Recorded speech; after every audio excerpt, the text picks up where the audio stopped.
la présidente. Madame la directrice générale, comme l'ont dit mes collègues tout à l'heure, en juillet 2017, le Conseil d'État a jugé que les tarifs réglementés du gaz n'étaient pas conformes au droit européen et a imposé à l'État de les supprimer. Le gouvernement envisage la fin progressive de ces tarifications réglementées pour les supprimer définitivement en 2023.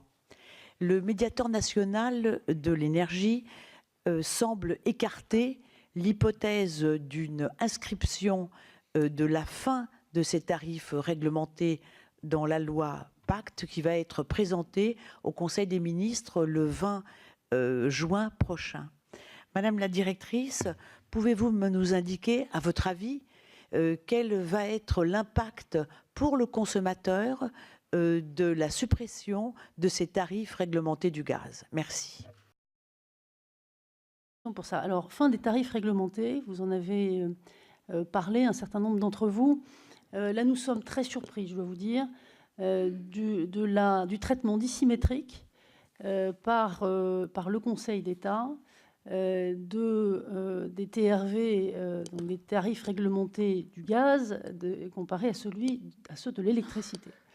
Nous prônons une approche symétrique et progressive.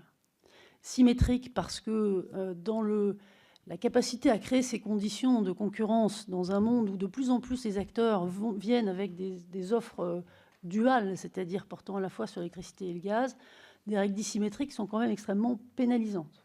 Un système dans lequel on maintiendrait l'un des TRV et pas l'autre est très pénalisant et ne crée pas ces conditions, disons-le tout net, de cette compétition.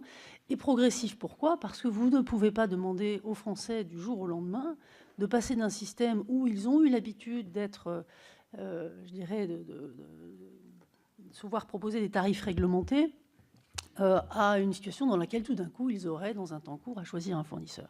Donc symétrie, progressivité. Nous sommes mis en situation d'organiser la fin des tarifs réglementés du gaz en proposant d'un schéma long d'au minimum 6 années. Et nous pensons que c'est gérable, mais seulement si, évidemment, le système est symétrique, c'est-à-dire permet dans le même temps de créer un marché, d'une certaine façon, pour les offres électriques